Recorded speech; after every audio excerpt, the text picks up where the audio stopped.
We killed a lot of trees for that packet. We used Glenn's tithe money for the packet. I hope you like how we spent it, buddy. He's not even listening. You know, a joke's not funny when you're making fun of somebody and they're not listening. Yeah. Oh, sweet. You're like, are you still preaching? Yeah, it's like, yeah. It's like, Glenn just woke up. He's like, is he still preaching? It's like, wow, this was a long one. Yeah. Yeah. Well, I think that it's really cheap, and it's not meant to serve a meal. We're going to get through this real quick, actually, unless you have questions. So, yeah, just big overview. We are a non-denominational church, and as such, the rules are a little different, but they're still the same. We have to have a business meeting once a year according to law.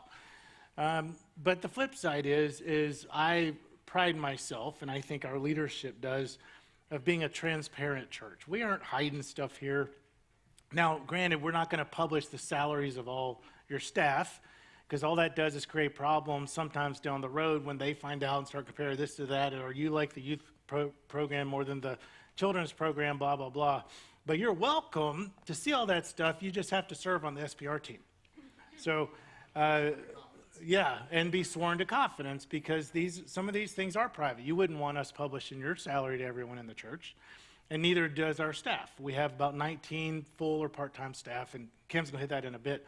But the gist is we don't have secrets here. If you really want to know something, we'll tell you, but if it's confidential, then we'll require you to swear confidence, and if you don't, Jesus will judge you for it. So you'll see at the back, our budget is there for you to see. Just as an overview, giving has been just great. We're doing all kinds of projects. We finished up some projects over here. I'll hit that in a second, but we've been able to pay for all this extra stuff because you guys, in general, our church tithes. And one of the things I just wanted to say clearly up front is when churches tithe, like really tithe 10%, not just make up numbers, the church's needs are met. I mean, that's just the way it is. There's something, it's almost like God did this. It's weird. It's like when people of the church are faithful financially, the church's needs are always met, regardless of how small or how large the church is. And so for all of you watching too who are being faithful in those areas, I want to say thank you. Because we don't have fundraisers. When's the last time y'all had anyone up here asking for money? And the answer is never. We don't have our kids out selling M&Ms, or car washes or stuff like that. We don't need and we don't want your special designated gift to the youth program or the children's program because we fully fund them. They don't have any needs because we're able to fully fund all of our ministries and still have money left over. And that's just, it's a blessing. And it's been that way for many years. And it's a philosophy, basically. But I think it's very biblical. So I do want to be clear on that. We have never not met budget. The only time I was worried was right after COVID. And even then we met budget because y'all kept tithing anyway. We did make cuts back then, but then a year later we hired everybody back and it was fine. But the gist is, you can see on our budget, the only things that really just hurt my feelings with the budget is insurance. It's just ridiculous, but we have to pay it. So it is what it is. But that's our biggest expense outside of staff, and it's getting worse every year. I mean, it almost doubled last year, and they're saying it's just going to keep going up. So we got to pay it. It is what it is, but we're fully insured. No issues there, but that's a hunk. Yeah. What's the driving cost for the insurance? Because we're not affiliated with something like a self-policing organization or what? No, that has nothing to do with it. It is simply the cost of insurance, like our homeowner stuff. Church Mutual is this huge company that insures lots of folks, and we were actually with them before. And even when we were part of the denomination, it's still, going up ridiculously. But yeah, last year, because of hail claims and other claims, anyway, as y'all know, at our houses, it's just.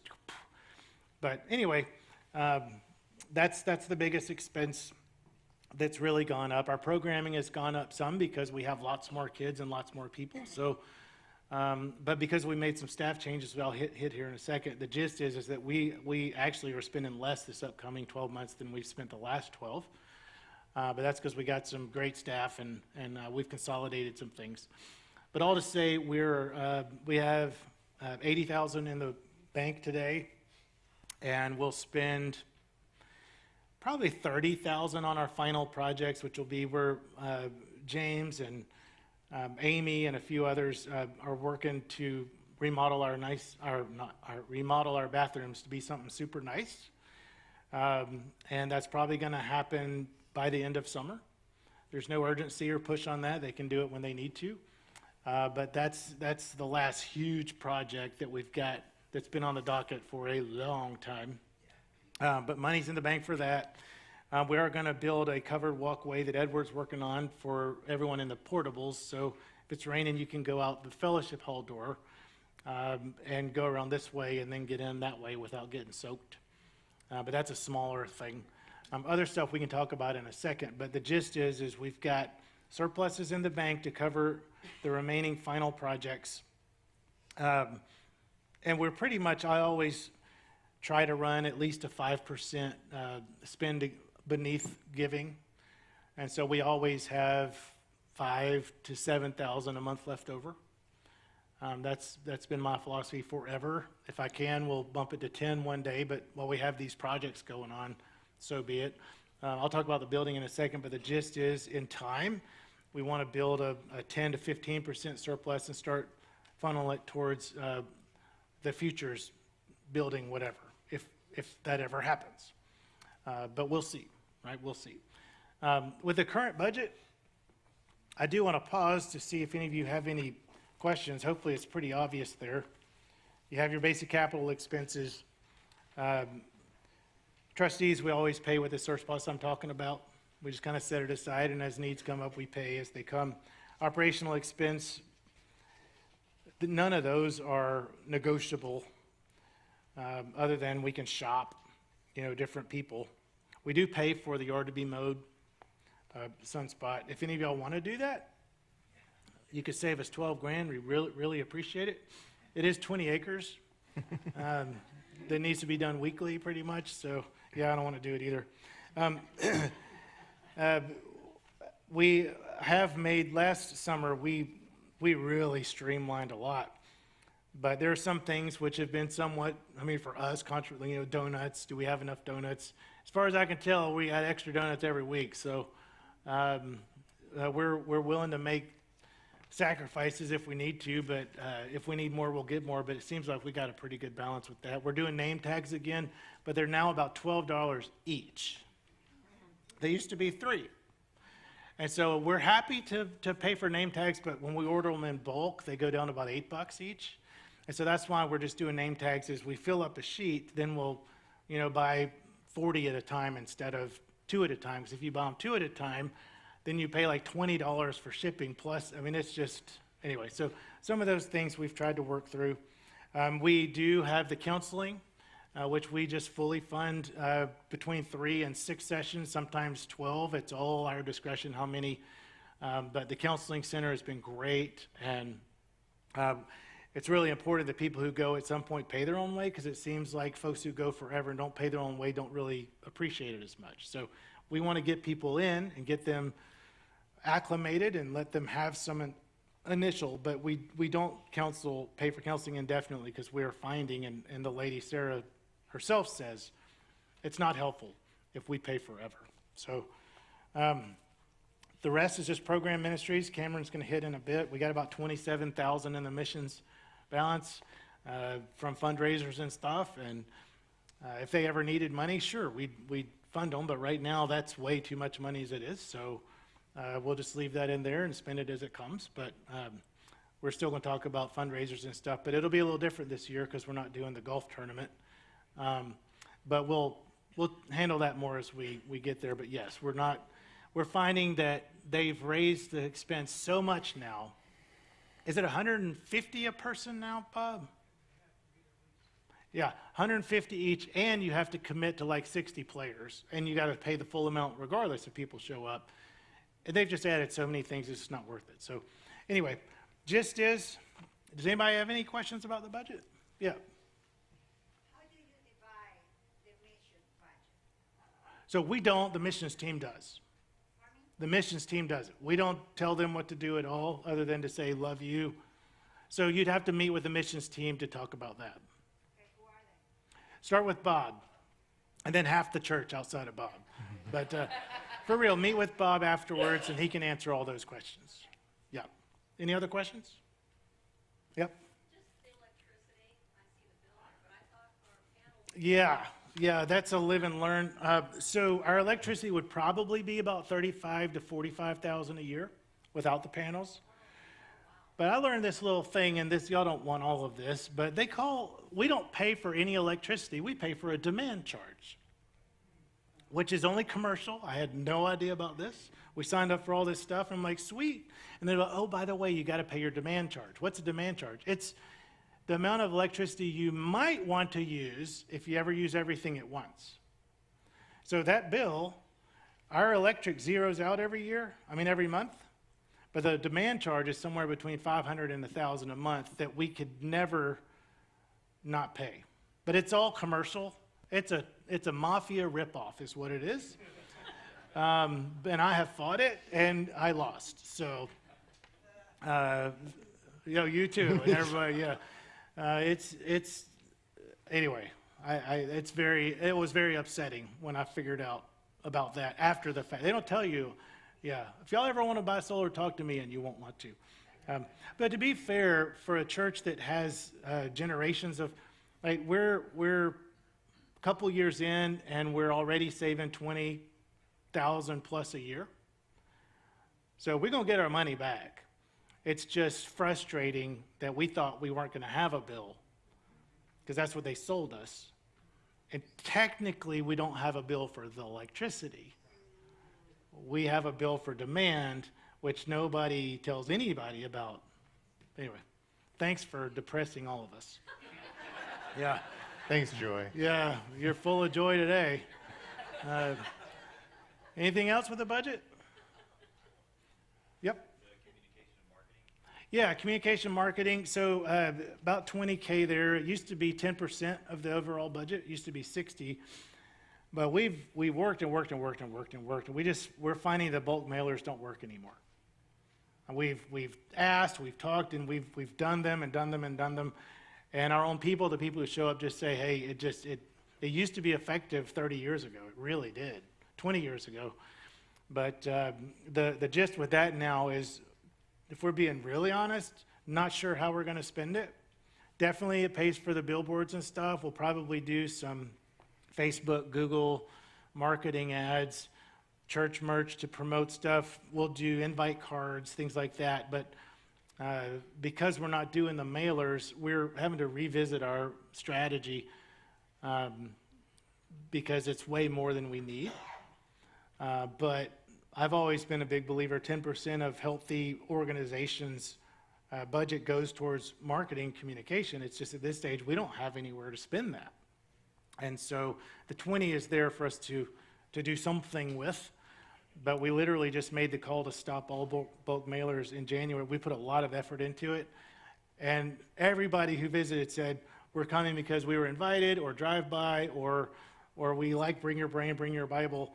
Nobody's coming because of the mailers anymore. So we've got to revisit how are we. The flip side is we're having visitors every single week now.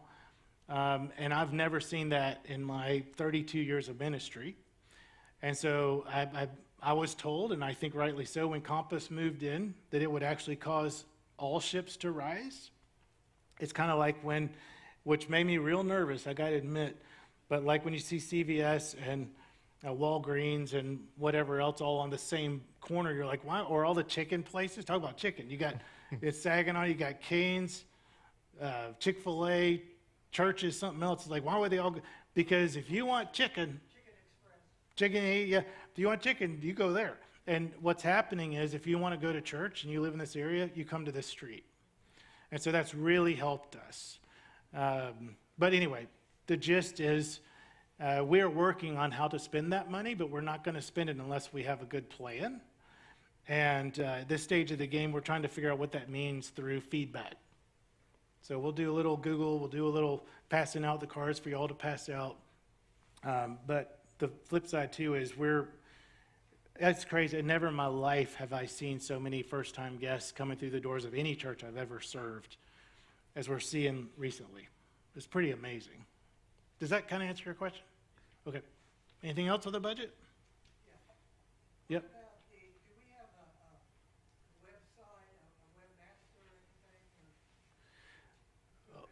We have a website, and at this stage of the game, me, Cameron, Eli, Allison, we all kind of do a little bit. We did have someone who kind of got it all organized for us, Mark Hagen's daughter, but she's not staff, but we'll see. We also have people in the church who said they have some knowledge on this, but at this stage of the game, we're just dividing it up amongst the staff we have. Okay, move on. All right. So, sticking to the script. Lots of staff changes in the last 12 months. Many of you are aware of all this. The Dockertys were here, and then they left for another job.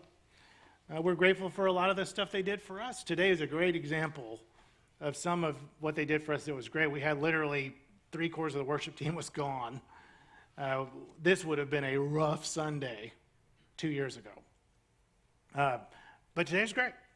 I just thought it was great. And so Peter came in, he taught us how to use technology and use this to sub for that, and things sound better. He got us, anyway, so all to say, they brought some good stuff.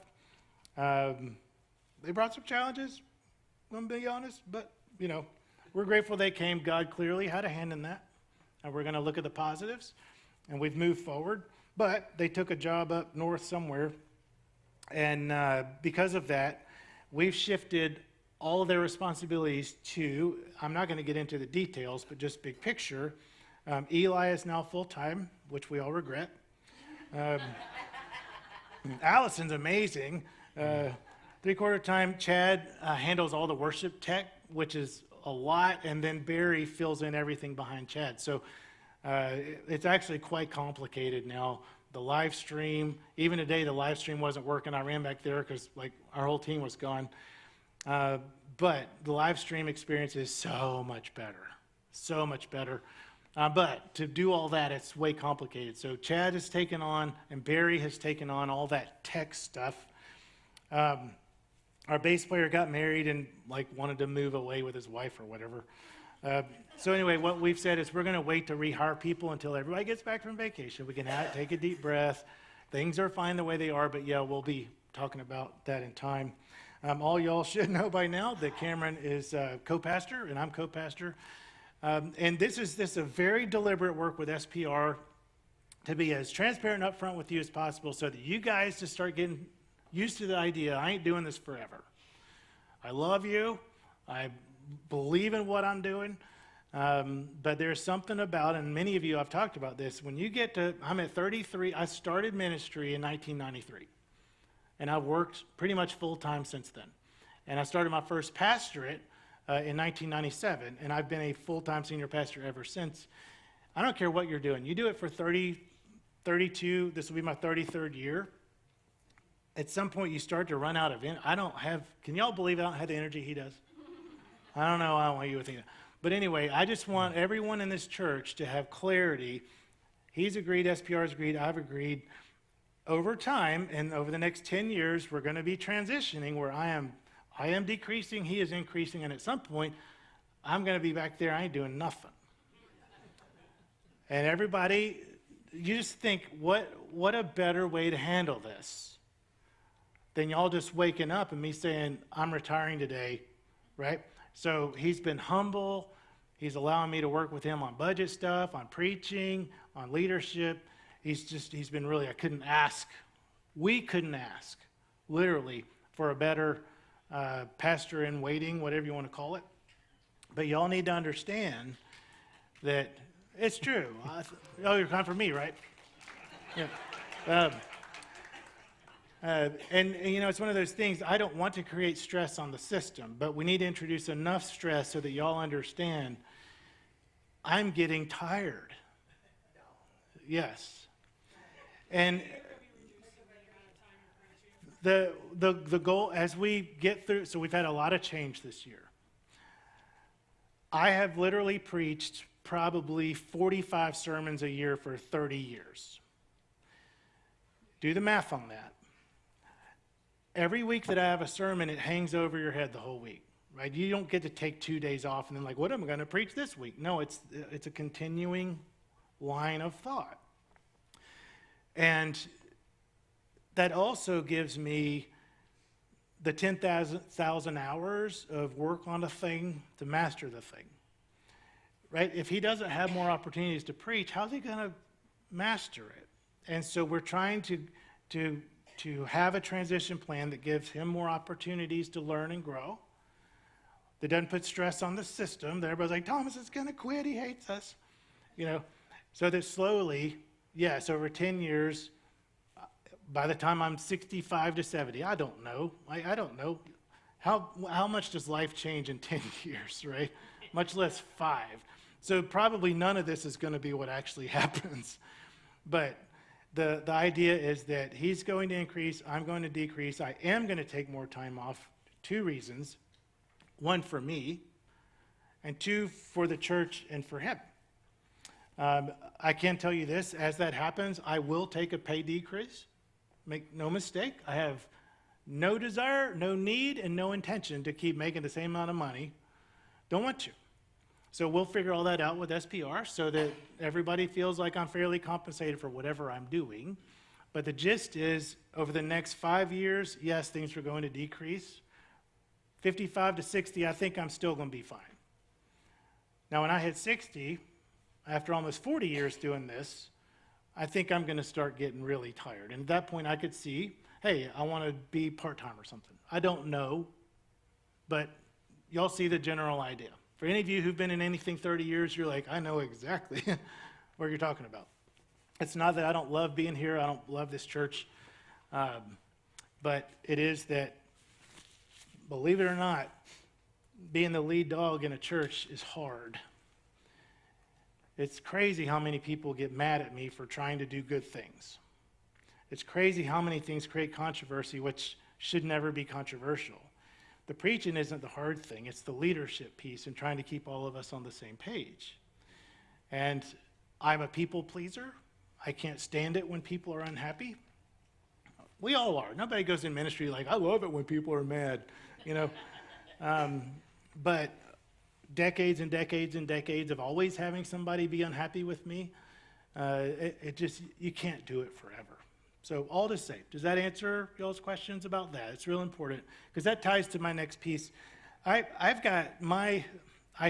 hate it when people say, God told me, you know, we need a new building. No, Jesus didn't tell me that. God told me you need to give money to, no, God didn't tell me that. I have a hunch that it's God's will for those of us who can to help this church get in a new pretty building before I hang up the cleats. I don't know if that's true. I have no idea. I also know selfishly and personally, I feel like my personal legacy and the legacy of our generation is going to be this church. When we meet Jesus face to face, he's going to want to know what we did for this church, because this church, I believe, will serve generations of people to come. We have 20 acres, we're debt-free, we got 17,000 square feet under roof, we're growing in one of the fastest growing areas, literally, of the world. I feel like when we stand before Jesus, one of the things, we're either going to hear, well done, or why did you bury that talent? What we did with this church. And I feel like what I did with this church. And I firmly believe, and I could be wrong. I could absolutely be wrong. But I believe if we had a super pretty awesome building right there, we could compete with any church anywhere. I think one of the reasons we don't have more folks is they drive by and we don't have the pretty, shiny, fancy. And you're like, well, it shouldn't be that. Look, I understand when I started this church in my house, and went to the first school, I kept saying, we don't need pretty, shiny, fancy people are going to come anyway. No, they won't. You would, but we're talking about reaching the lost people, the people who don't know Jesus, the people who aren't comfortable in a church. And if that is who God's called us to reach on his behalf, well, reality is in our culture, they have certain tastes, and most of the people who come here come because they tried those churches and didn't like them. Hey, that's fine. Jesus is very clear, right? People, and, glad they're doing what they're doing. But my point is for us, our call is to make disciples as best as we can. I feel like we're doing that, but I feel like if we had a new building, we could do it better. So here's my wish for us, that maybe in 5 years, this depends if the church even needs it. If we don't grow any, it doesn't need it, right? We ain't making any commitments. We're not doing anything. I would love to see before I die, we get this church and this generation in a new paid-off building. I think that would be a legacy to leave him, and then whoever follows him, that when we're all in the grave and meet Jesus, he's going to be like, you did good. Look at how many people that church is still reaching on my behalf. Now, here's the bad news about that. Costs have gotten ridiculous. The church that would have been $2.5 million 4 years ago is now going to be $5 million, I think, in 5 years. So I have no idea how, maybe. I have no idea how we're going to do this. When I first got to this church and we had $1.8 million in debt and liabilities and we had a $200,000 budget, I had no idea how we do this. But here we are, we're debt-free, the church is growing, and hey, God figured it out. I think we're going to need $5 million. That's what I think in 5 years. Our church, as it currently stands, cannot pay for that. You do all the numbers. We can raise 1 to 1.5 times our annual budget, which, by the way, is $700,000. So you do the math on that. We can raise about $1 million with our current congregation. So just so you all know, I'm not going to ask any of y'all to go crazy, and I am going to ask everyone, please do not, when the time comes, if the time comes, don't redirect your tithes to a building fund, because then we can't pay for our ministries. If we can't pay for this with true generosity, we ain't going to do it. I got patience, and I got self-control to say we just ain't going to do it. The flip side is, my hope and prayer is that maybe we can find 4, 5, 6, 7 people willing to donate $1 million. And then the church gives $1 million on top of that. And then that's what we do. So, we'll see. If you're like, I don't have $1 million, well, then I'm not talking to you. I know a few folks who do. I'd love to see myself be able to invest enough so in 5 years, if we don't have a crash, maybe I could give a hunk. I don't know. But I know this, we aren't going to get there if we don't try. And we're not going to try if we don't have a vision. So all I'm doing is just saying this is a wish for me. It could be selfish. It could be personal. It actually could be very biblical and for Jesus too. And I just want to introduce the idea, hey, if we had a campaign in 3, 4, 5 years, would you go ahead and start thinking ahead so that you could start planning ahead to give to that if the time comes? And if the time doesn't come, then just keep your money. That's simple, right? Which leads me to, well, when would we do this? Only if the church needs it. Right? We're not going to do this just to, and when would the church need it? It would be when we fill 2 services and have to add a 3rd. Because 3 services is too much. At that point, we start feeling like a disjointed congregation. So we can seat 300 in here. Statistically, that means you can average 80%, which means we can average 240 people in here a week before we all start, like, can't you go outside or something? We are averaging about 180, 190. We had a lot more people today than I thought, by the way. It was great. But we're averaging about 180, 190 in the sanctuary right now, which means we can average another 40 or 50 a Sunday, which basically means that's another 100 people, because most people in our church come twice a month. That's a lot of people, folks. So when we do that, then we add an 8:30 service, which usually statistics say you can average 40 to 50% in your 8:30 service. which means that would open up another 120 a Sunday. How long is that going to take? I don't know, but bottom line is, until we are using the facility we have, it makes no sense to get another one. So there's no stress, there's no anxiety here, but the prayer is along the way. If we fill this up, there may be a couple folks that could give $1 million, right? I don't know, but that's the long-term plan, and we will not have an early service until we're averaging 80% in the late service. When that happens, 4, 5, 6 weeks, and all of y'all are really complaining to him now because he's complaint guy. Yeah, complaint, any praise goes to me. But when the need is there, that's when we will start the next service. When that service is 40% full, because remember it's different for the time slot, that's when we'll start the third service, which will be in between, and that's when we'll talk building for real. Which, last point, we don't want to be surprised when that happens. So once we finish all these projects, which is very soon, the leadership team has, and I agree, we want to go ahead and engage an architect now to start having the conversation. We know the next sanctuary needs to be 50% larger than this one. So that would be 450. That means we could all meet in one sanctuary. We know the next sanctuary after that would need to be 600. So ideally, we want a sanctuary that seats 450 that can expand to 600 should the need ever arise. Because we don't want to have one campaign and then have to have another one. I hate building campaigns, by the way. I hate fundraisers, if y'all haven't noticed that. Hate it. It's no fun for anybody. This is hard, sacrificial work. And to be honest, I don't want to give to it either. I want the results of what the giving will produce. But this is soul-searching stuff, right? This is really where your priorities. So all to say, the idea here is this will be a needs-based progression. But the first thing, all this stuff is just in my head. We need to get it on paper so that we know what we're actually talking about, and Thomas isn't just guessing based off his previous experience with this stuff. So Doug's working right now. A couple architects, we think we found one. Like one of the bids was $13,000, Doug-ish? 12.5. So maybe once we get the bathrooms done, maybe we spend the 12.5 and we engage this architect and get some plans and actually see what the cost would be. And then we just keep the plans until we need the plans. And then when that happens, then we have the plans, we've done the work, we know where it would go, what it would cost, and then we could run the campaign. So that's kind of the long, and in between now and then, now that we finished all this stuff, we'll start setting aside surpluses towards a building fund.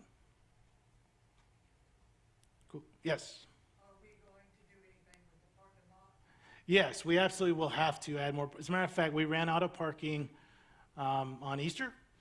And so for sure, that is something we'll have to, maybe we'll do some overflow back here. I don't know. But the gist is when we had 365 on Easter, I believe, and people were parking on the grass. So we don't ever want that. That on the west side? Yeah, they were parking on the grass over there too. So we'll need to work with, but that's another reason for the architect, because we don't want to do parking and then tear it up to put a building on it. So at this stage of the game, it just makes sense to all of us. We need a long-term, like we'd also like to have either a cover walkway or a courtyard or something here, because when the kids go out to the youth building or they go out to play, it's hot or it's rainy. And so it would be nice as part of that plan to go ahead and do whatever we're going to do to the west of the building as part of the longer term plan, rather than do something semi-permanent and then you got to tear it up when you do the building. So all this kind of says it's time to do some longer range planning, spend the money for the architect. It hasn't been approved, by the way, but this is going to be coming up to our board next and the finance team. Once we finish these other projects, then maybe it's time. And if any of y'all want to be a part of that, you just ask. But that's the gist of the building and grounds. Question? Are we still non-incorporated Tarrant County, or have we been taken up by a city? So from the front of the church this way, we're not incorporated. From the front of the church that way, it is incorporated. So as long as we build over here, we don't need a single permit, and the fire department won't come. But if we build over there, we gotta, yeah. Fort Worth. It's very complicated. And just so y'all know, we do own the gas well property back here. We pay property taxes on it, and we don't get a dime. So they say, whoever they are, that those wells typically last 30 years. We're coming up on 20. So it could be that that 4 acres at some point reverts back and the gas company goes away. We'll see. I know you might have questions. Well, that sounds like a stupid deal. Yes, it was. But we didn't have any say. That was part of the building we got when we got here. So, any other questions? Did I forget anything, Cameron? Do you want to mention anything about the 2 service? Would that, I did mention the 2 services. but I mean, how that might look? Oh, What that means? yeah, if we do when we do 2 services, the early service will be at 8:30. It'll be 2 songs, probably instead of 3. It'll be a bit abbreviated because life groups matter a lot to us. Barry will probably do the service, and I would preach or whoever. But it would be right at 8:30, 2 songs, centering, sermon, absolutely done at 9:15. And then you go to life group. So for those of you who like to be, we're in and out, I actually can preach a 30-minute sermon. Some of you may not believe that. But yeah,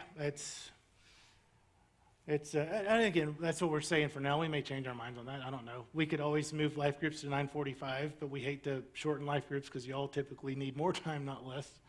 But we'll work that out together, but something like that. Yeah. How's the service road going, and how might that affect Right, good. Yeah. location-wise and traffic-wise? Yeah, so they finished all that. They were actually, we signed papers, and the city was going to pay us $125,000. All y'all know where the billboard is? All right? Nothing's going to change from the billboard that way, except for the fact that they're going to expand it. We will be able to get onto 287 North from our southernmost entrance, which is super great. We'll have to expand it. We'll have to have lines and everything so we don't run into each other. But when the time comes, we can get, but when you get to the billboard, at that stage, it's like right now the road goes this way. The city's going to take a wedge, starting to go that way from the billboard towards Lowe's. And they're also going to take the drainage because all the drainage down there is messed up, which is great because that's going to be really expensive. So basically, we're going to lose a portion of rocks and ditches and get $125,000 for it. I worked as fast as I could to get that money. I mean, I was like, where's our, and they're like, it's coming. And then, oh, we just ran out of money. We can't afford the whole project. So that's what happened. They were bidding all these things out, eminent domain and all this stuff, and then what's the transit authority? Anyway, they ran out of money. So now they have to have more bonds. They have to raise more money because what they originally planned is going to be way more expensive. So we didn't get our $125,000 for our rocks and ditch. That's one of the best deals I've ever seen. I'm like, where do I sign? It's like, because I know what we put over there. We put all the garbage from over here. They're going to go dig that up. It's like, whoo, there are a lot of rocks. But anyway, we're not going to lose anything meaningful to us. And they do have plans. You probably see them online somewhere, probably. They're public. What else? Helpful? Okay, if you ever have questions, just ask. And if it's something that's confidential, then, we'll cut your, what is it when you blood pack? We'll cut you and I'll cut me and we'll do this. And then if you ever, tell, then you'll go straight to hell. That's just the way it works. Otherwise you're good. You'll get in heaven just fine. So. You had one more, Kevin. Do you have another? Do you own the mineral rights to land? No, and that's what's such a wonderful little piece of good news. We pay taxes for all of it, and because we don't get the mineral rights, we're not allowed to claim that as religious tax exemption because the only reason you get that is if you're using it for church purposes. So we're not allowed to use that for church purposes because it's a gas well. So we have to pay taxes on that where we don't get mineral rights. If you want me to get bitter and angry real quick, ask more questions about that one. Yeah. Whew. But yeah, it's a nasty little piece of work. And I have talked to some of the best professionals, and they're like, you have no out. They knew what they were doing, and that's what they do. And once you sign, well, we didn't, but anyway. Anything else? Do we own the mineral rights to the rest No mineral rights at all, correct. on any of our 20? Right. Yeah, maybe that could have been one of the 4 million we were going to raise, but no. Unless one of you could, like, no, I shouldn't talk about. Yeah. Insurance. We have 80 grand total. We don't have a savings account. We just have. I meant that a totally different way. Okay. All right, then let me see if I missed anything.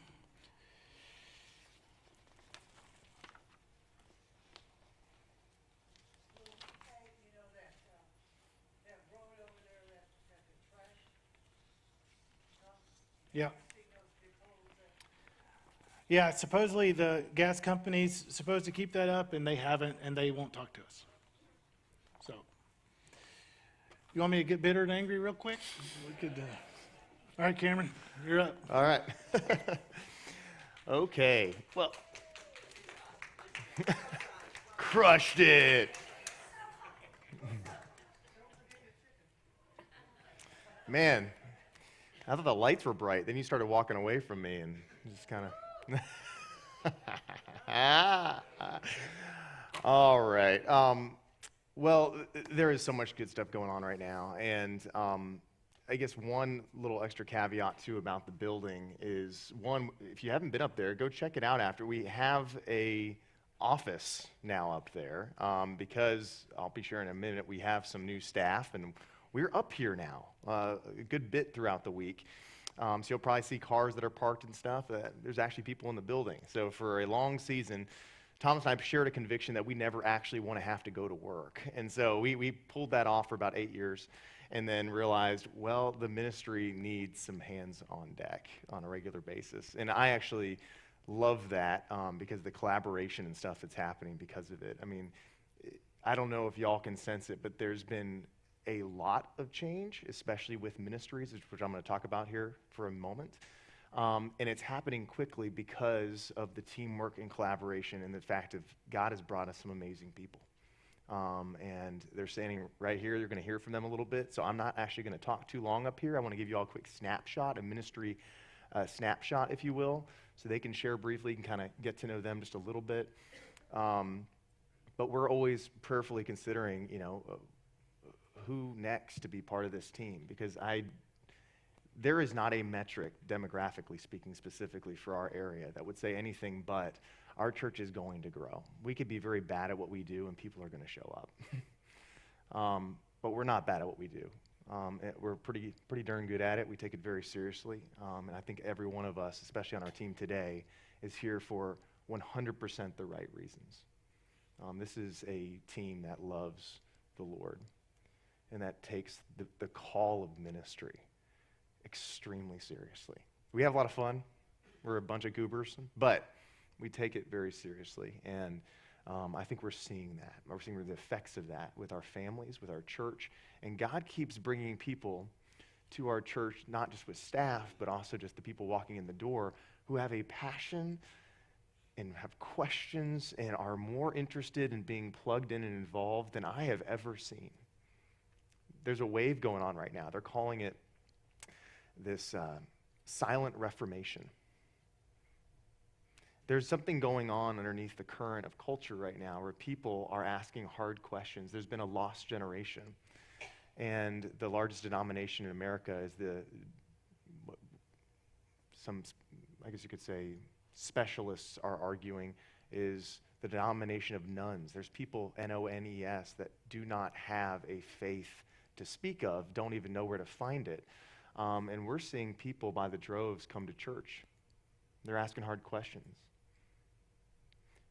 what's crazy is that for the very first time, the trend is that young dads, which is Gen Z, 18 to 28 years old, they're showing up to church percentage-wise more than women. Usually women go to church and men don't because we don't need it. I just need the gym and my buddies. They're showing up. I'm seeing that in the church. I have 2 Bible studies with young dads that I do during the week. And they're hungry.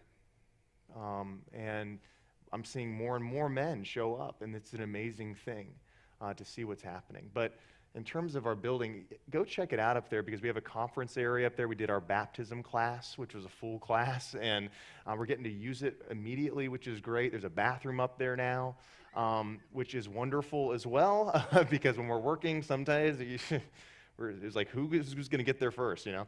Eli's like, I'm bigger than you. So, yeah, it's the fight.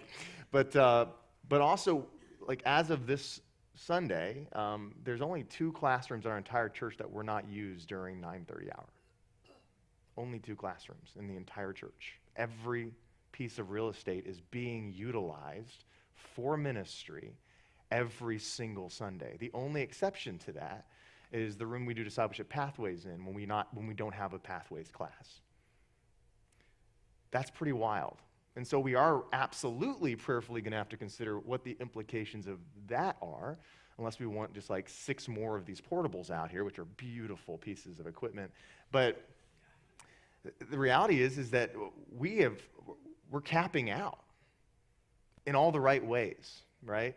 And so, yeah, whether or not we need this building to even utilize what I think God has given us for our ministry here and what people that he's bringing to serve them well, I mean, we need a place to meet, and we are a church that wants to meet, right? And we're going to have more small groups. I mean, we need a small group for my age. For young families that are my age, we need a small group, which means we need leadership, and we need engagement, but they're the ones showing up. 36 with kids is the demographic showing up in our area for our church, and we're supposed to be having thousands upon thousands of them coming in over the next several years. You've seen the apartments across the street. That's going to be thousands of people that move in. With young families that can't afford houses because nobody can anymore, they're moving into apartments. That's who it is.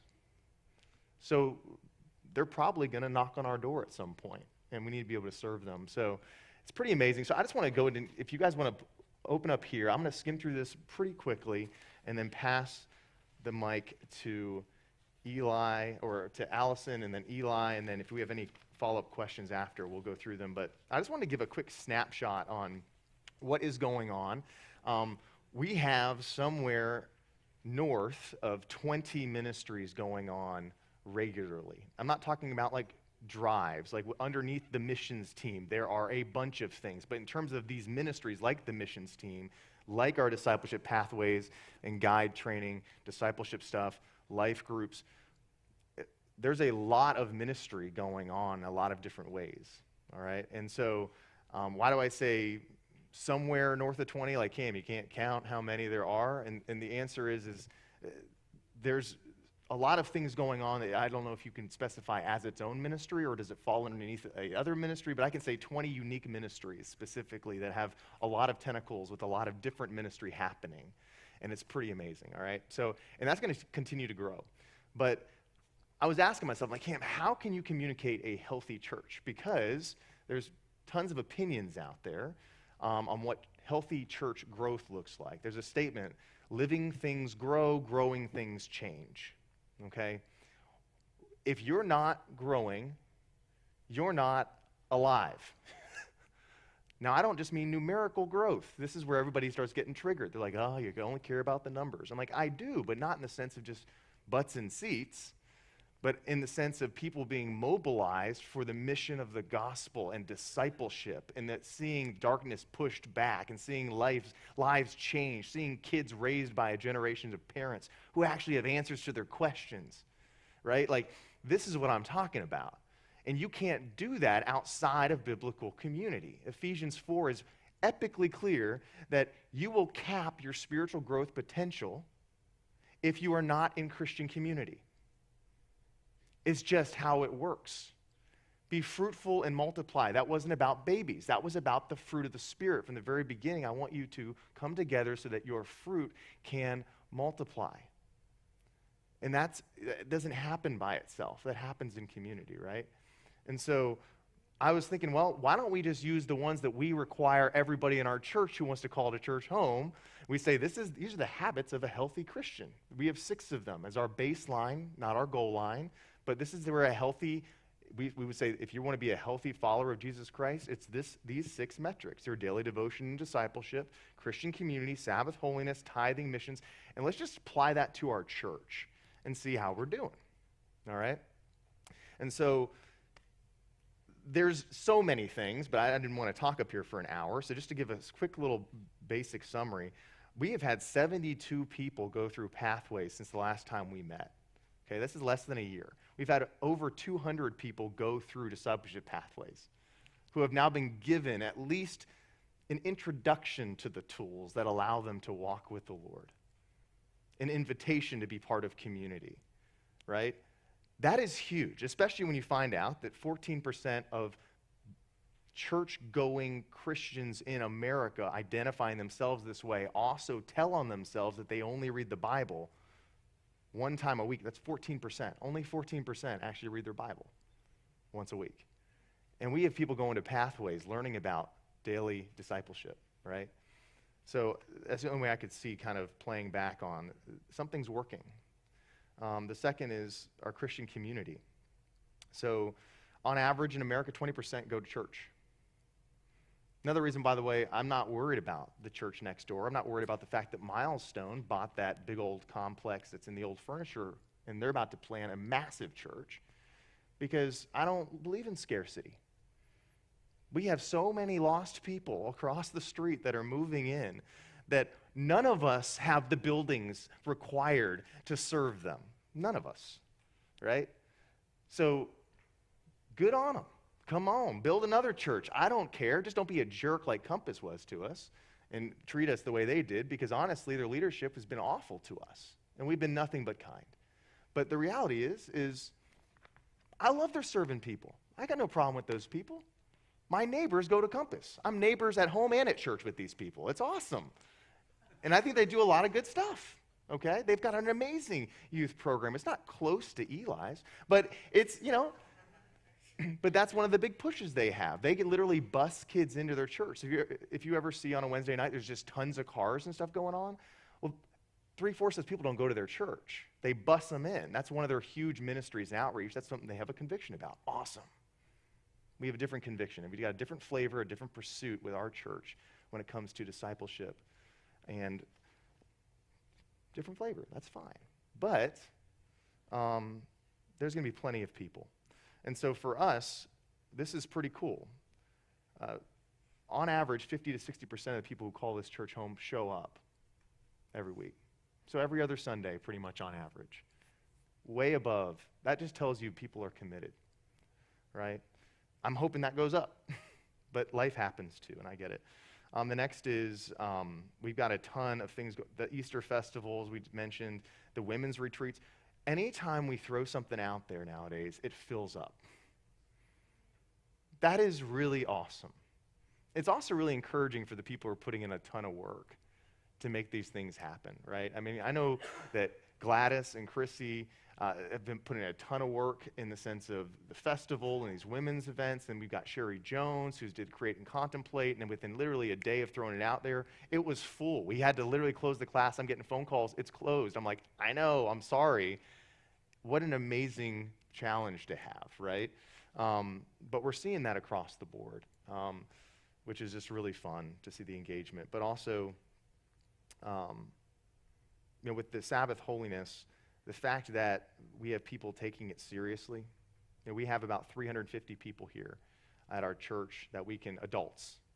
We have about, if they all come, 55 kids, okay? We're seeing on a regular basis that those families are showing up consistently. And one of the really neat things, especially with the kids ministry, which we'll hear about a little bit, is that it has doubled in size since last year. Doubled. That's a pretty big change in terms of everything. We've reworked every aspect of kids ministry to be able to handle that. And we think that our building we have currently will be able to sustain whatever growth we have. Percentage-wise, we've got a little over 20% on average on a Sunday morning. The average church, they say, is healthy in all the literature, has 10%. So we're double the national average for a healthy church with kids ministry when you talk about percentages, kids versus adults. Because when you go to a church and you don't see any kids, that's a church that's probably not going to be there very long, right? And so we want to see a church with all kinds of generations. And we're seeing it. It's been really neat. And then this other one, tithing. On average, it's really closer to 5% of people who go to church tell on themselves and say, we tithe. Okay? I'm kind of surprised by that. I would lie, right? Someone has asked me, do you tithe your church? Of course I do. No, they're being honest, but this is 5% of people actually tithe, whereas at our church, we're somewhere around 30% of our people tithe.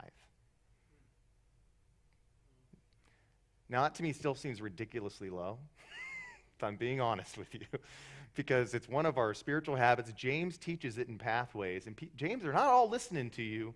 Do you understand? No. But the point is that people are getting right with the Lord. They're getting their money right with the Lord, and they're living in freedom, like we talked about today, from the burden of what is the cause of most marriages breaking up.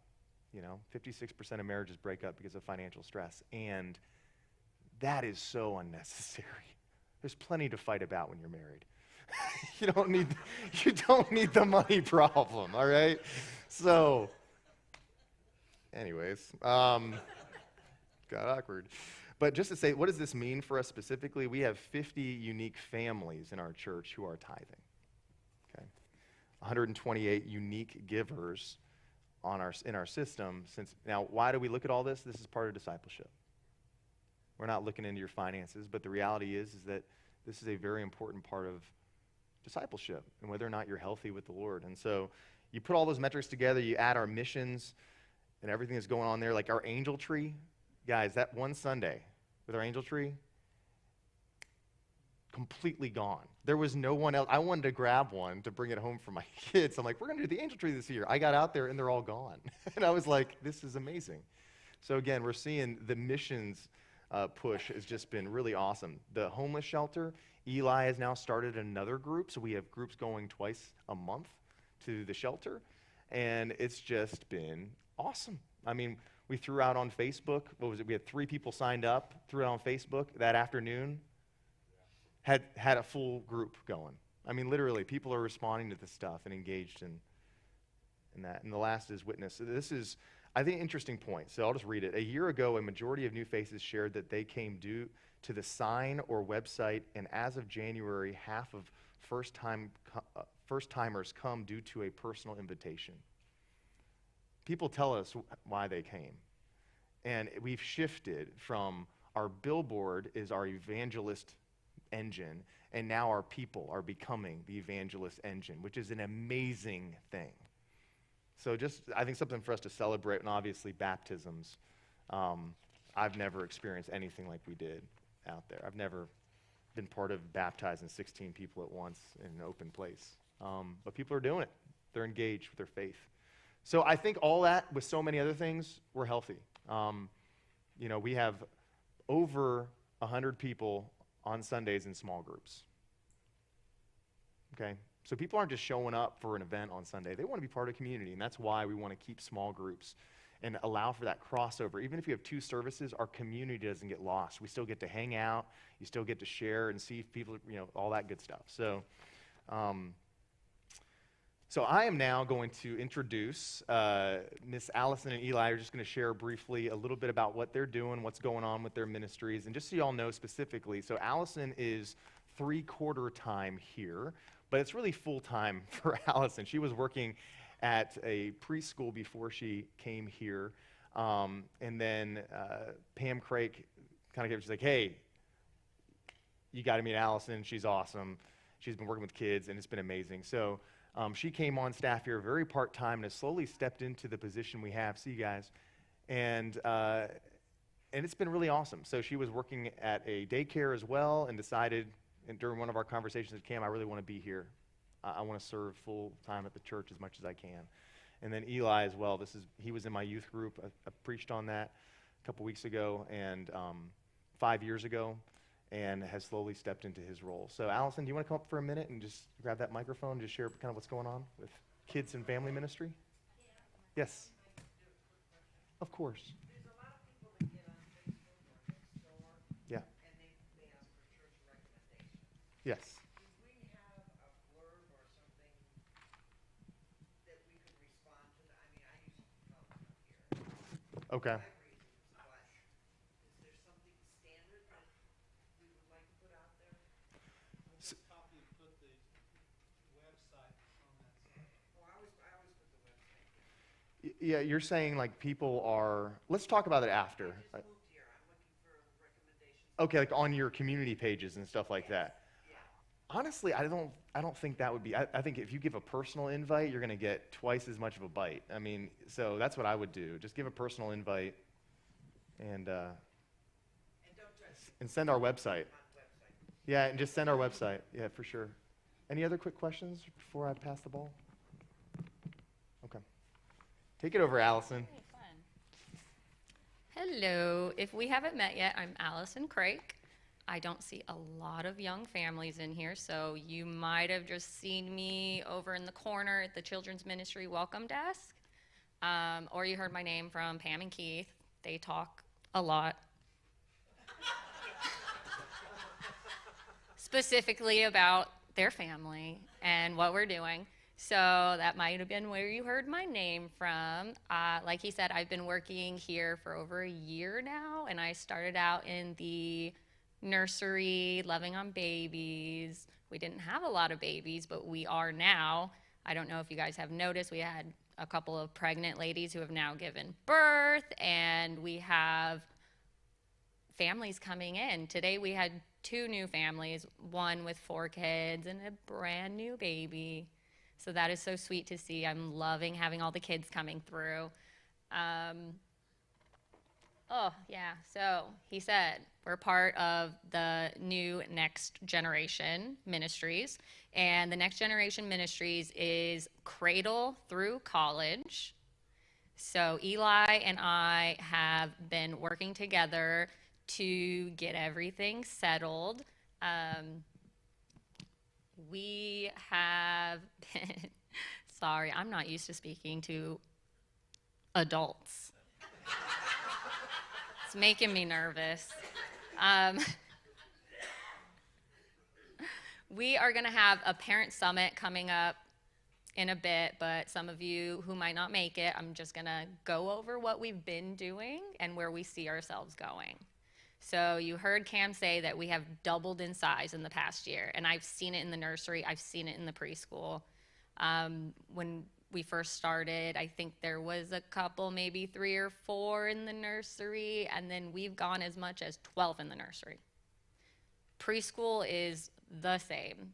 We have had a solid 12 regularly. We've hit 15 a couple of times. We're getting kind of tight in there. So the potential of going to 2 services would be very beneficial to our children's ministry. Let's see. So yes, we're growing. So we are trying to make intentional and structured steps to create a family-facing ministry. We're having more and more young families coming in. So I've been trying to work out some family fun events. We are doing a monthly parents' night out. And that is where the parents can drop off their kids for 3 hours and walk away. They can have a date night, they can go take a nap, they can go grocery shopping, whatever they want to do, knowing that their kids are safe and secure with our volunteers. All of the volunteers we have are background checked, and they go through safety training, CPR training, the works.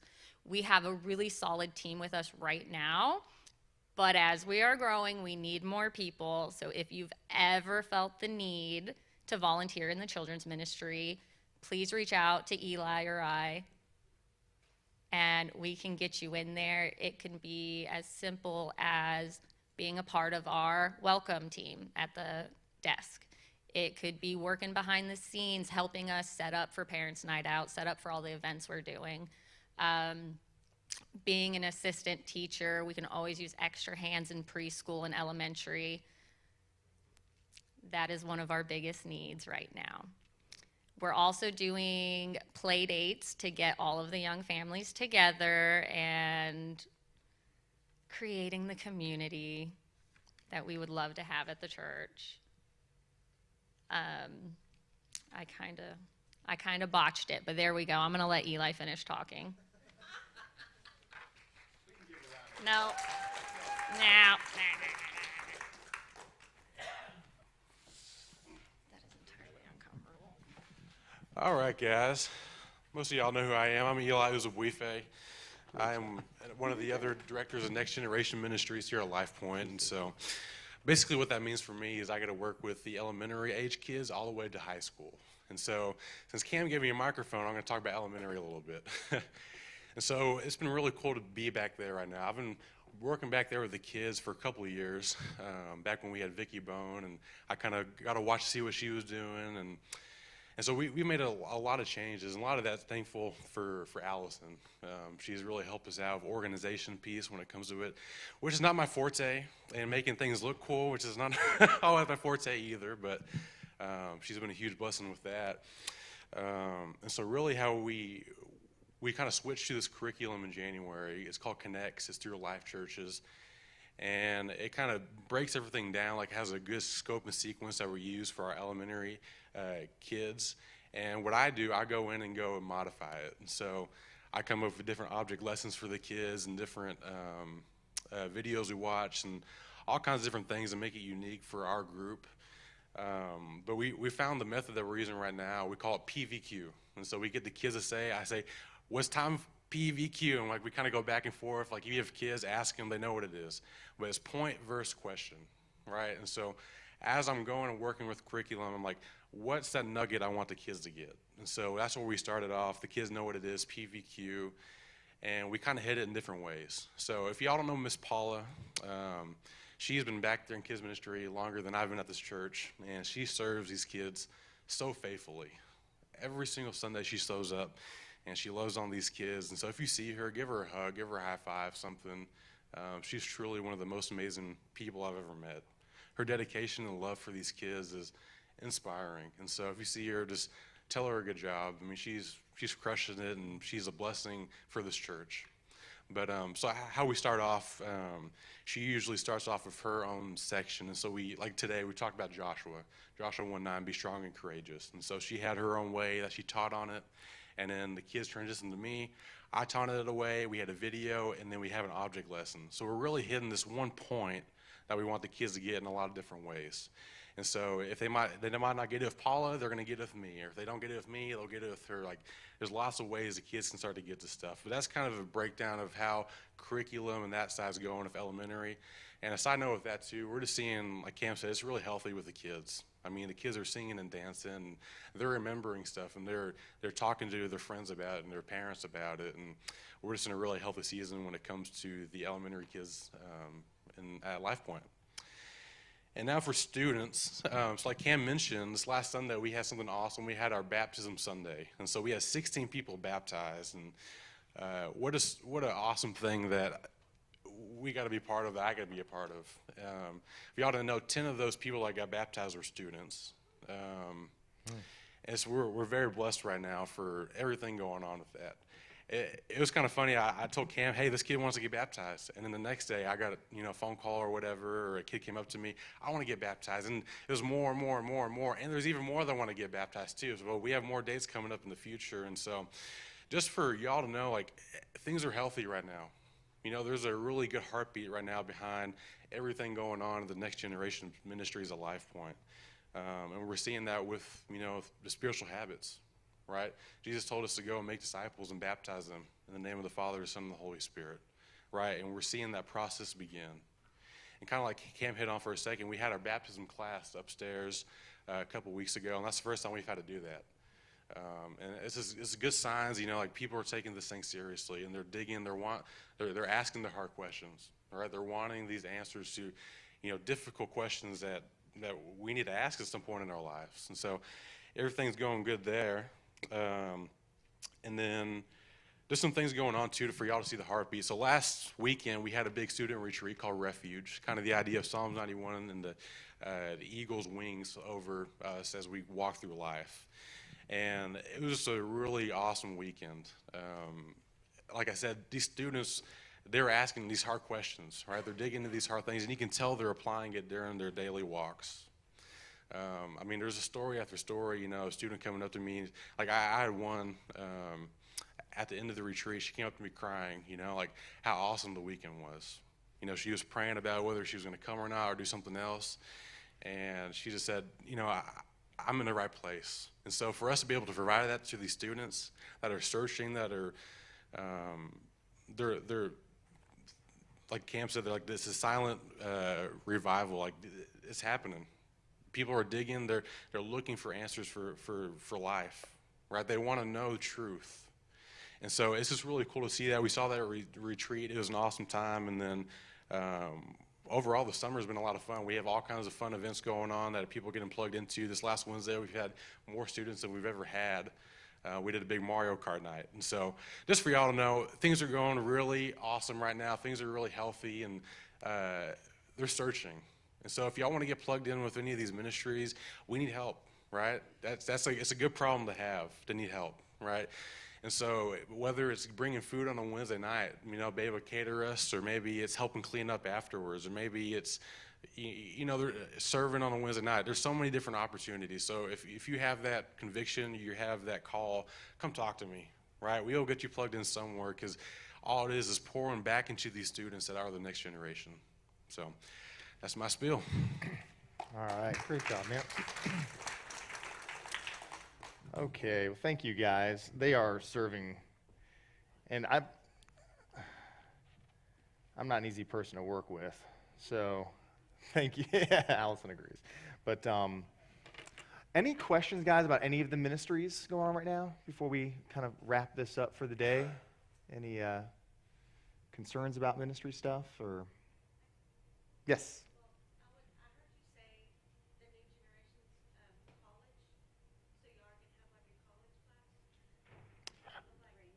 Cradle to College, yeah. We currently have a young adults one, that small group that John and Mary Canfield lead. And so that's really where the start goes if you're in college, is that you're able to start there. But we don't have an official just college group per se, just because the numbers of people aren't here to require it. However, you never know. I mean, you know, as people show up. So that's where the first piece is. And I would also say we find that a lot of those students who graduate become leaders in the youth ministry or the kids ministry, like Guinevere, your daughter, right? And so that's where they're finding community as well. But not a formal college ministry at the moment. Yeah. Okay. Cool. What do you got, Thomas? All good to go? Okay, guys. Well, any questions ever come up, please feel free to reach out. We are here to serve. That's literally what it means to be a minister, as a servant. So that's our goal. But thank you for spending the time with us. Dear Lord, we thank you for all that you're doing in our church and in our lives, Lord. And we just ask that we would be available for whatever your will is next, whether it be serving that kid and stepping into one of these ministries, or if it's for us to build a building, or if it's for us to just get trained up so we can lead a small group. I don't know, Lord. I just ask that the hearts of every person in our church would continue to be stirred as we partner together for your ministry and for your glory. And so go with us now, and it's in your name we pray. Amen. All right, guys. Blessings, everybody.